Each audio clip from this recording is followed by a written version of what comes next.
Olá, turma, quem fala é o professor Alexander e nessa videoaula a gente vai estudar a produtividade parcial, tá bom? Então, vamos lá para o vídeo. Olha, qual o contexto que a gente está inserido aqui?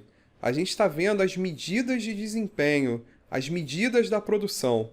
A gente pode medir essa produção de diversas formas. A gente pode medir em termos, por exemplo, do nosso nível de estoque, dos nossos prazos de entrega, da gente ter produzido exatamente aquilo que a gente planejou. Em relação à quantidade de produtos defeituosos, a gente pode medir, por exemplo, a nossa velocidade, a flexibilidade, a qualidade, a confiabilidade e os custos das nossas operações. Então, isso tudo forma para a gente um conjunto de medidas. Só que dentre essas medidas, a mais conhecida é a produtividade, que a gente já viu que é uma relação entre uma saída dividido por uma entrada. Essa saída ela pode ser o ganho, né, da nossa empresa, pode ser, por exemplo, a quantidade de itens que foram produzidos. E essas entradas? Essas entradas podem ser, por exemplo, o custo total que a gente empregou, mas poderia, por exemplo, ser um custo de manutenção, poderia ser a quantidade de horas que o nosso operário trabalhou. E aí, nesse caso em que a gente compara essa saída com algum recurso específico, a gente chama isso de produtividade parcial. Produtividade parcial é uma medida muito importante, é fundamental nas organizações e, para quem está estudando para concurso, é questão certa para qualquer prova que vocês forem fazer, tá bom? Então a gente pode definir produtividade parcial como sendo a relação entre o produzido, né, medido de alguma forma, a nossa saída medida de alguma forma, e o que foi consumido, né, de algum dos insumos, de algum desses recursos. Por exemplo, a produtividade da mão de obra é uma produtividade, né, parcial, é uma medida de produtividade parcial. Aqui, para exemplificar como fazer essa medida, a gente vai ter aqui um exemplo que diz o seguinte, ó, vamos determinar a produtividade parcial de uma empresa que faturou 70 milhões, é a saída do seu processo produtivo, é aquilo que ela gerou, que ela ganhou com o seu processo produtivo, com a sua operação. Então, a nossa saída, o nosso output é de 70 milhões nesse determinado ano. E nesse ano, a gente teve 350 colaboradores trabalhando em média 170 horas por mês. Então, aqui, ó, quais são os nossos recursos, as nossas entradas, o nosso input? É justamente esses 350 colaboradores que trabalharam 170 horas por mês. Tá, quanto que eles trabalharam de horas por ano? Ora, se foram 170 horas por mês, se a gente multiplicar 170 vezes 12, a gente vai ter a quantidade de horas que eles trabalharam por ano. E se a gente multiplicar esse total pela quantidade de colaboradores, a gente vai saber o quanto de horas que a gente empregou para gerar esses 70 milhões de faturamento.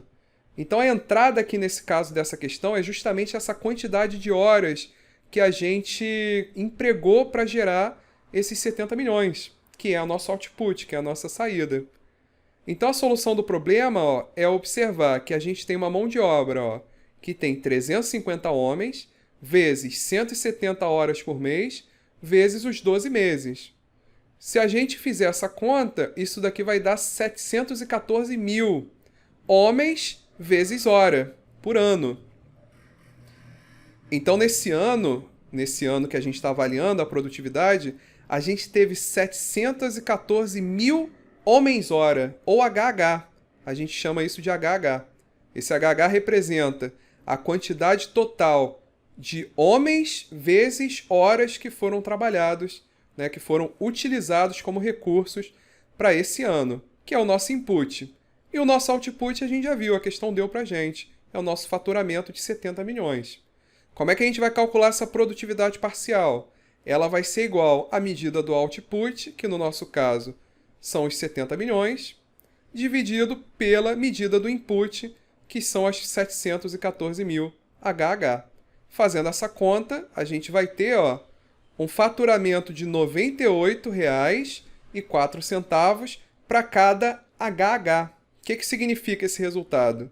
Significa que cada hora trabalhada por cada colaborador nosso produziu para a gente, em termos de faturamento, R$ 98. Então, considerando apenas o recurso mão de obra, a gente por isso que ela é parcial, a gente está olhando só para a mão de obra, a gente teve um faturamento de R$ 98,04 para cada homem e para cada hora trabalhada. Tá bom? Vamos agora aqui mais um exemplinho que é interessante para a gente continuar ilustrando esse exemplo de produtividade parcial. Então, no exemplo 2, vamos considerar que a empresa do exemplo anterior produziu 1.400.000 toneladas do produto que fabrica e comercializa. 1.400.000 toneladas foram produzidas.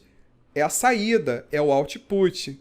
Então, a gente vai considerar a mesma empresa, nesse exemplo, a gente vai considerar o input, aquelas horas que a gente viu no exemplo anterior, né? Que são as 714.000 homem-horas que a gente empregou. Então, o input vai ser o mesmo, só que o output agora a gente vai mudar para toneladas de produto, no lugar de ser um faturamento, tá bom? Então, para medir a produtividade parcial da mão de obra, a gente tem que o input é 714.000 homens-horas, do exemplo anterior, homem-hora, e a saída agora é 1.400.000 toneladas do nosso produto. Agora, então, a nossa medida de saída passou a ser 1.400.000, e a nossa medida de entrada é a mesma do exemplo anterior, 714.000. Consequentemente, fazendo essa conta, a gente vai ter 1,96 toneladas por homem-hora. Significa que cada hora de cada operário nosso, né, de cada colaborador nosso, produziu 1,96 toneladas do nosso produto. Então, cada hora de trabalho de cada operador produz 1,96 toneladas. Se a gente tiver um operador trabalhando 10 horas, então a gente multiplica isso aqui por 10. 10 horas de trabalho de um operador produz 19,6 toneladas. E se a gente tiver 5 trabalhadores, 10 trabalhadores, né, 10 operários trabalhando por 10 horas, 10 operários vezes 10 horas dá 100. 100 vezes 1,96 dá 196 toneladas. Então, 10 operadores trabalhando por 10 horas vão produzir 196 toneladas. E essa é a nossa medida de produtividade parcial.